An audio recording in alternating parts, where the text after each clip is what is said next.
Alright, hello everybody, welcome back to another video. In today's video, I will be showcasing how to create a you can't leave game on Roblox.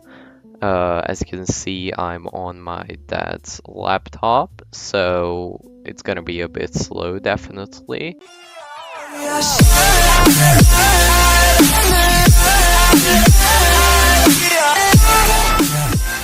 Alright, the first step is to open Roblox Studio, of course. If you don't have it, don't worry, I put the download link in the description, so just click on that link and it will redirect you to the website where you can download Roblox Studio. So let's open it and wait for it to load. And as you can see, I've already created this untitled game. This is completely empty. I just published it to Roblox so that I don't have to mess with it. So let's open it. And I've already set one thing in the settings, which I'm gonna show you right now.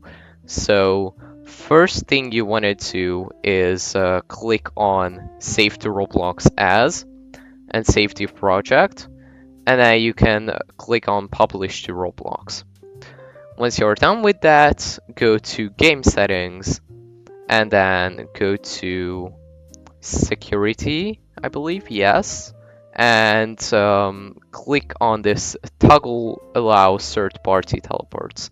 Now, this shouldn't be necessary, so I think the code should work without this. Alright, so I'm gonna make the output a little bit smaller, and you can decorate the map however you want to. I'm not gonna do that in today's video. I will only be showcasing the scripting part. Alright, so first thing we are gonna do is how this game is going to work. I'm gonna showcase. So we open the game, and once we open the menu, it's gonna detect that we opened the menu on the client and then send a remote event to the server, and then the server is going to teleport us right back into the game. So first things first, as I've mentioned, we need to make a local script to run on the client's side. So these are services, these are the services, at least the visible ones. We're going to be using 3 services in today's video. So open the starter player service and create a local script under starter player scripts right here. Type in local script. Right, so first thing we are going to do is this local GUI service equals game get service GUI service. So with this, we are basically getting the hidden service. So again, these are the services, but there are some hidden ones, a lot of hidden ones. And we are basically getting this GUI service and then storing it inside of this variable. So let me show you what the GUI service is. This is just a quick description from the Roblox documentation. It says here, a GUI service allows developers to control what GUI object is currently being selected by the gamepad navigator, as well as check if Roblox's main menu is currently open. And we are gonna use exactly this. Check if the main menu is open and then teleport the players. So let's get back into Roblox Studio and let's finish this code. So once we have the GUI service, we're gonna type in GUI service dot menu open. So this is an event. So this runs when we open the main menu of Roblox. And to this event, we are going to connect a function. So we connect this function, so whatever is in this function is going to run once we open the main menu of Roblox. So, what are we going to do here, you might be asking? Well, first we need to get a new service before we type anything here, and it is going to be the replicated storage. So local replicated storage game get service replicated storage. So I'm just gonna simply explain what replicated storage is. Replicated storage is basically a storage that can be used by both the client and the server side. That's really the important thing you have to know about it. So we get this service, this replicated storage, and we need to actually insert something inside of it, which is going to be the remote event I was talking about earlier. So let's rename this remote event to teleport player. Just like that. And let's store this teleport player remote event inside of a variable. So local teleport player equals to replicated storage dot teleport player. With this remote event, we can communicate between local script and script, so the client and the server side. So this just fires from one side to the other. It doesn't wait for response. So let's actually send this teleport player to the server side. So what we are going to do is teleport player column fire server. Yes, that's basically it. So we fire this remote event. Yeah, this is really confusing to me still, although I've been using it a lot in the grocery store. You know, the game I've been working on for half a year now, I think. So now we need to make the server side script too, right? We are done with the client. So inside of server script service, insert a new script. So just right off the bat, we are gonna copy these 2 lines of code because that's exactly how we are going to get the teleport player remote event from the both the local script and the script. So it is the same. We are getting it the same way. And now we are going to detect when the teleport player remote event arrives.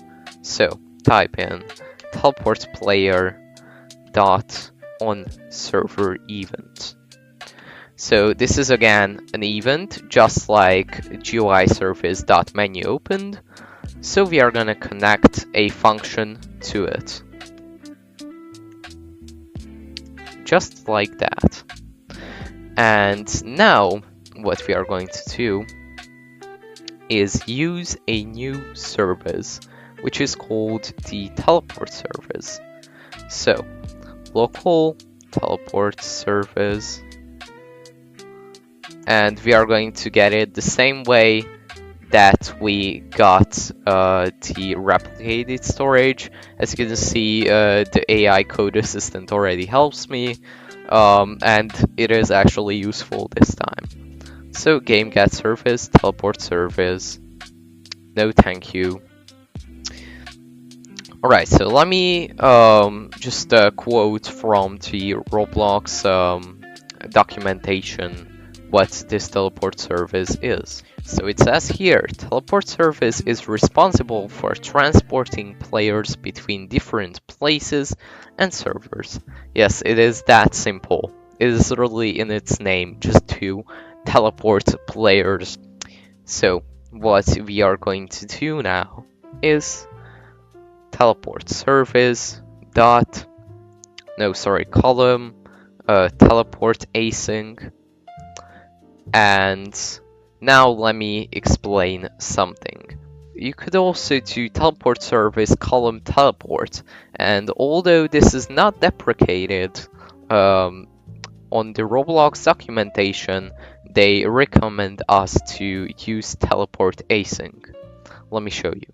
So right here, it states this method should not be used for new work. The numerous teleport functions have been combined into a single method, teleport async, which should be used instead. So let's go to teleport async. This function serves all the encompassing methods to teleport a player or group of friends from one server to another. So let's look at the parameters real quick. These two are what we are going to use today. So the place ID number, which is basically the ID of the place.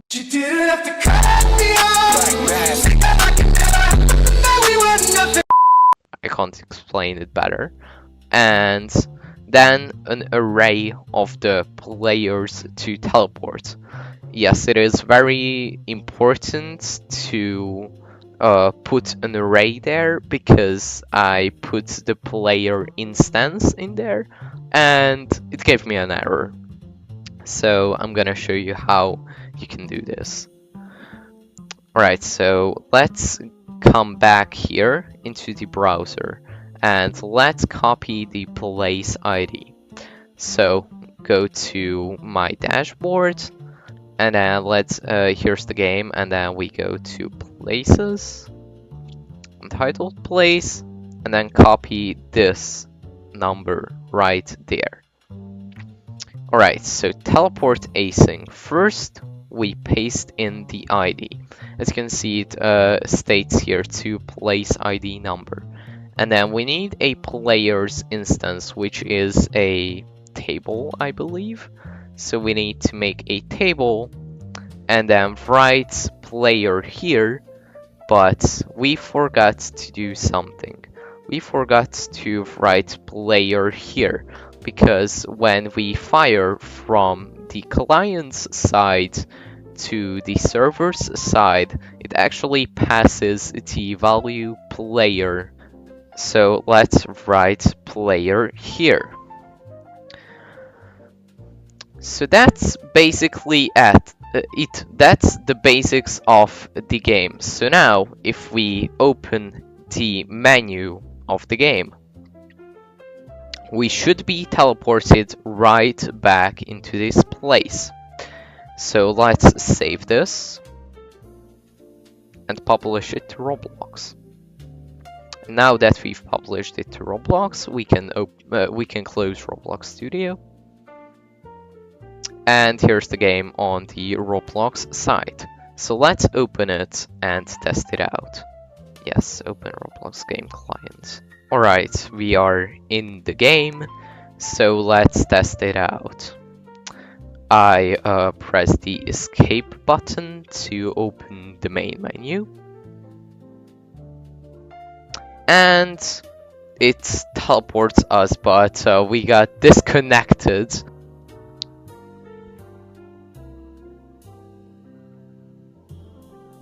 Alright, so it actually teleported me this time, but I got disconnected from it for some reason. This probably is an issue on my side, so I'll leave the game's link in the description so y'all can check it out and test it out if it works.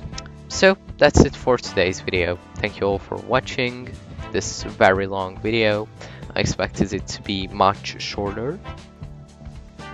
And see you all in the next one. Goodbye, everyone.